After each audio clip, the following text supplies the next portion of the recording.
今回は、ちょっと動画の順序は前後するかもしれないんですが、昨日までにですね、タイの航空機、そして艦船を見てきたんですが、今回は陸上兵器ということで救護式軽戦車が置いてあるカフェがあるということで、そちらの方に行ってみたいと思います。でこの情報はですね、以前から掴んでいたんですが、ようやく、機会に恵まれましたので、中に入れるかわからないんですが、ちょっと行ってみようと思います。それにしてもすごい渋滞だな。月曜日の朝なんで、今は通勤ラッシュですね。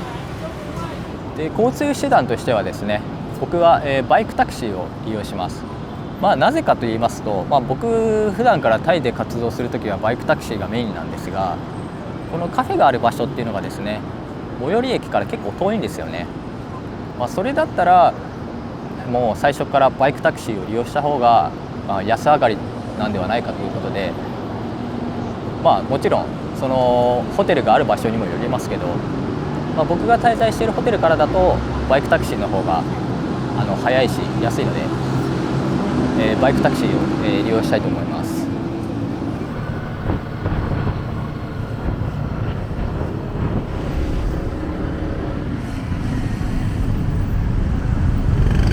สวัสดีครับ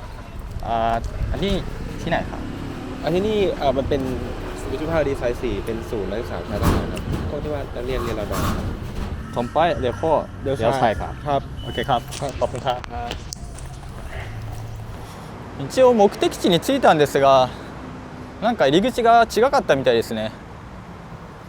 タイ陸軍、多分陸軍の方だと思うんですけど、若い兵士の方が丁寧に教えてくれましたね。ここですね。多分ちょっとここで入れるか、一回門番の方に聞いてみたいと思います。一応今警備の方に聞いたら入っていいということなので、ここにはヤホーですかねがありますね。あった、あれだ、あった。ここですね。結構一般の方でも入れるのかな。でもそういう軍の制服着てる方がやっぱり多いですよね。あった、ここだ。じゃあちょっと中に入って、カフェなんでね、コーヒーも頼みたいと思います。でまず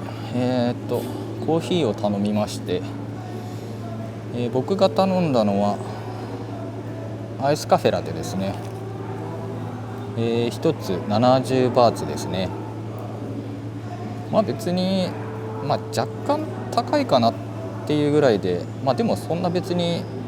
すごい高いわけじゃないんで、こんなもんですよね。でここのカフェの名前がですね、このレシートにもあるようにシンクタンクカフェですね。でこのカフェがどこにあるのかというと、タイの国防大学の敷地内ですね。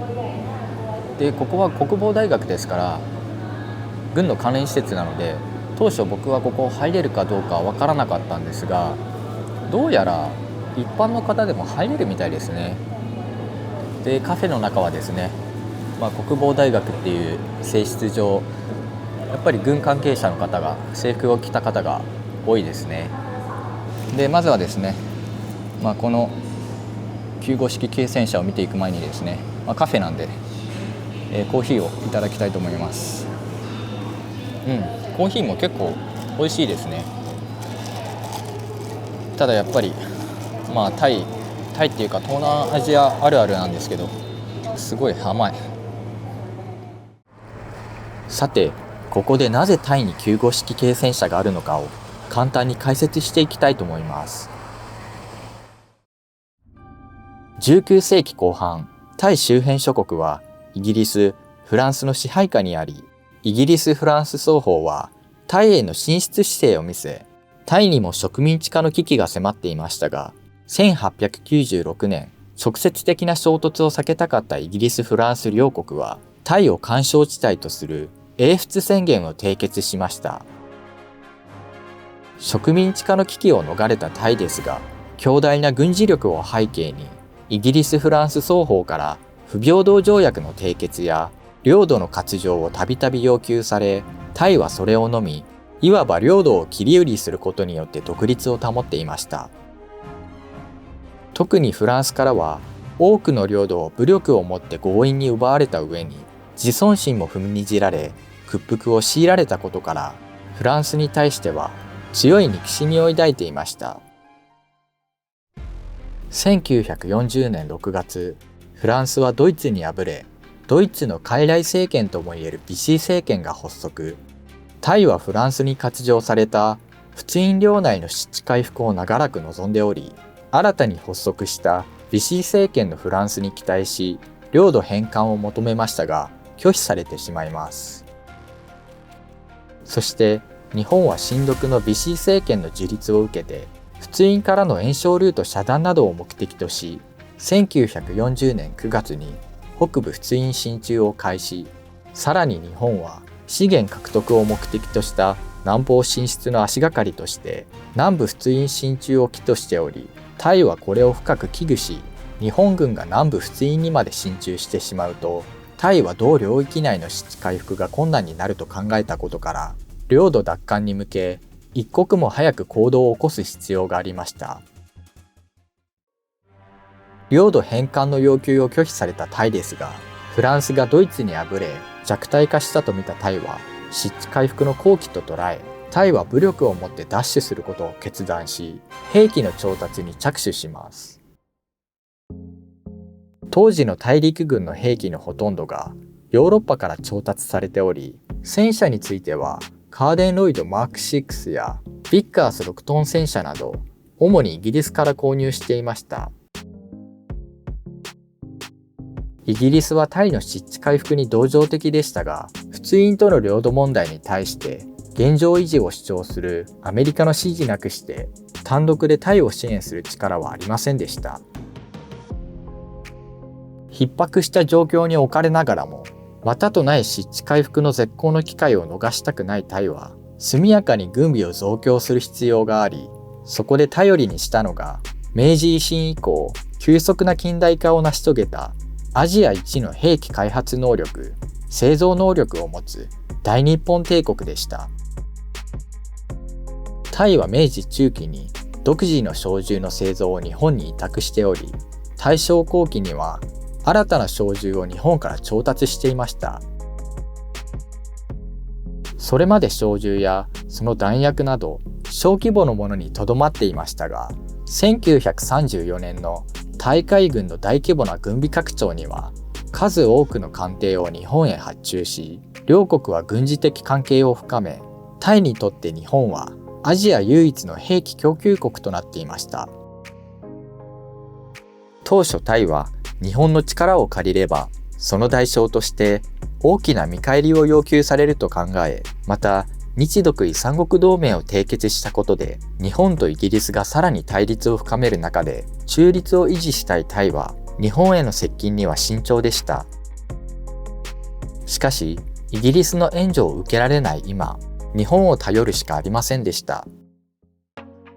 そして、1933年の国際連盟脱退以降、国際社会から孤立していた日本にとってタイは、アジアで独立した数少ない友好国であり、日本は南方進出にあたって今後タイの支援が必要不可欠と認識しており、タイを日本側に取り込む必要がありました。1940年10月、タイは日本からの兵器購入を決定し、97式軽爆撃機や38式歩兵銃をはじめとする重火器、またその弾薬、そして95式軽戦車などがタイへ輸出され、またピブン首相は今後の使用兵器の補給についても全て日本へ求めることとしました。日本は準備が整い次第、随時速やかに兵器をタイへ輸出し、また価格に関しては必要があれば製造原価を割ることも辞さないとし、今後の両国の関係維持のために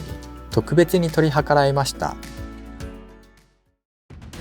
1940年11月、タイ・フランス領インドシナ紛争が勃発。陸上では一時、タイが有利に戦いを進めていましたが、海上のチャント沖海戦でタイ海軍はフランス海軍の高い連度に圧倒され敗れてしまいます。しかし最終的にタイを影響下に置きたい日本が仲介に入り、タイへの領土割譲などを含む東京条約を締結することができ、フランスがタイの要求ほぼ全てを受け入れる形になったことから、タイは勝利と同等とし歓喜しました。そして大東亜戦争では日泰公主同盟条約を締結し、日本の同盟国また枢軸国として参戦したタイには9式重機関銃などの重火器、一式戦闘機や99式高等練習機をはじめとする航空機などのさらに多くの兵器が輸出され、現在はその一部が保存・展示されています。95式軽戦車はおよそ50両がタイへ輸出されたとされ、仏教国であるタイでは配備が開始された仏暦2483年の下2桁を取って83式軽戦車とされました。1952年まで主力戦車として運用された95式軽戦車ですが、役目を終えた後はタイ国内各地の軍関連施設で保存され、輸出された半数近くのおよそ20両の存在が確認されています。で、もともとこの95式軽戦車はですね、ここのカフェから十数キロ離れたナショナルメモリアル、国立記念館っていうんですかね、そこに展示されていたものですね。で、僕以前にですねナショナルメモリアルに訪れたことあるんですが、その時はですねもう95式軽戦車はなくてですね、このように台座のみでしたね。だからおそらくもうその時にはもうここのカフェに移設されてたんですかね。で、この95式軽戦車なんですけど、多分その国立記念館にあった当時よりも綺麗になってるというか、塗装は多分し直してるんでしょうかね。で、何かやっぱりこの大日本帝国製であるっていうことを証明するものがないかなって見てたんですけど、ここの天輪部分にですね書いてありますね。昭和ゴム株式会社製。これはおそらくっていうか、この戦車車体を製造したっていうよりは、ここの天輪部分を製造した会社だと思います。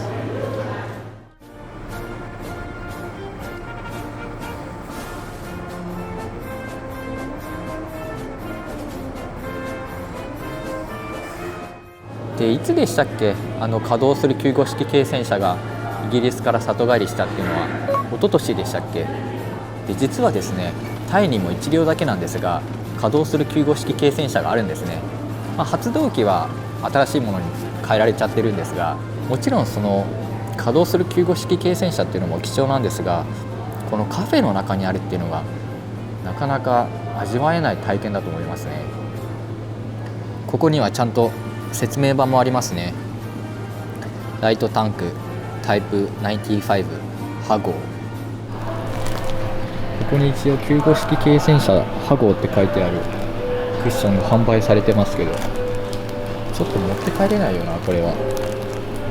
299バーツですね。さて、タイではこれまでに大日本帝国が建造した練習艦メークロンや砲艦トンブリー、そしてインパール作戦で重要な役割を果たした対面鉄道、現代の艦艇で言えば世界最小空母とも称されるチャクリーナルエベトなど多くの軍事関連のものを紹介してきましたが、タイの動画は一旦ここで一区切りしまして、次回からはシンガポール編をお届けしていきたいと思います。タイと比べるとあまり多くの場所へは行けず、内容も濃いものではありませんが、楽しみにしていただけたらと思います。